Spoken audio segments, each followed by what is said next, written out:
किन्नर समाज की मुख्य धारा से जुड़ने और आधुनिक दुनिया में कदम ताल मिलाकर चलने के लिए बड़े स्तर पर प्रयास जारी है, जिसकी एक झलक कुंभ में देखने को मिली। वहीं महामंडलेश्वर कौशल्यानंद गिरी ने एक खास बातचीत में कहा, हमने अपनी जिंदगी में संघर्ष बहुत झेला और देखा, हमारा भविष्य हमारे बच्चे ने देखे। उनके उत्थान के लिए हम कार्य कर रहे हैं। हम चाहते हैं हमारे बच्चे क्यों ना प्रधानमंत्री, राष्ट्रपति, मुख्यमंत्री बने। ऐसी शिक्षा उन्हें अवश्य मिलनी चाहिए। हम सभी सनातनी बच्चे हैं। खोई हुई गरिमा को वापस लाना है और इसीलिए हमने सोचा किन्नर अखाड़ा की स्थापना की जाए। किन्नर बहनों की घर वापसी कराई जाए। जिस समाज ने हमारा तिरस्कार किया, उसी समाज ने आज हमें इतना सम्मान दिया। किन्नर समाज मुख्य धारा में आकर समाज के लिए काम करने के लिए प्रयास कर रहा है। वहीं उन्होंने ये भी कहा कि पावर में रहना बहुत जरूरी है। राजनीति में किन्नर बहनों की भागीदारी जरूरी है, इसलिए शिक्षा बहुत ही ज्यादा जरूरी है। हमारे समाज की ये आवाज सदन में उठे। हमें दया की नहीं, अवसर की जरूरत है। सारे वर्ग का विकास होगा, तभी राष्ट्र का विकास होगा। इसमें ट्रांसजेंडर भी शामिल है। हम उस पर काम कर रहे हैं। किन्नर अखाड़े की आचार्य और महामंडलेश्वर डॉक्टर लक्ष्मी नारायण त्रिपाठी जी हमारे साथ मौजूद हैं। प्रयागराज में पहुंची हैं अपने अखाड़े का जायजा लेने के लिए कि क्या कुछ तैयारियां अभी तक की जा चुकी हैं, क्योंकि महाकुंभ का महापर्व अब बस कुछ ही समय के बाद शुरू होना है।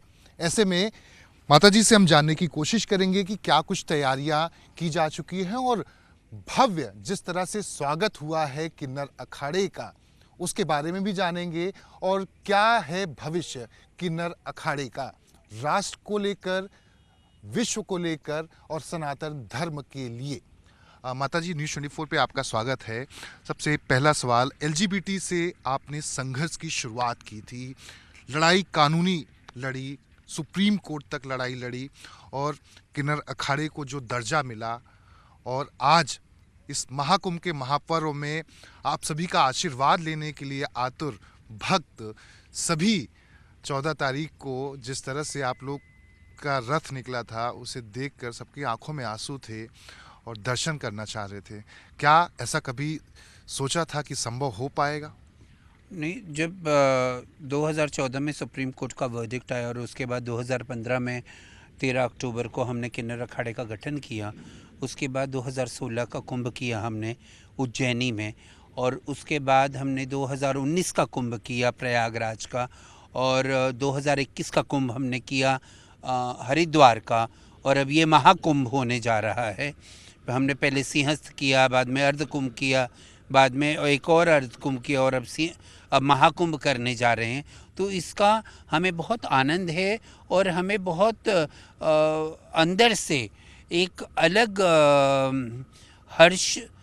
हर्षता हमें महसूस होती है कि इतनी सुंदर तरीके से कि सारा कामकाज हो रहा है, सब कुछ हो रहा है, और जिस तरीके से पब्लिक ने, समाज ने, जनता जनार्दन ने जूना अखाड़े का छावनी प्रवेश और किन्नर अखाड़े की देवत्व यात्रा को उन्होंने हर्ष उल्लास से उन्होंने हमारा स्वागत किया।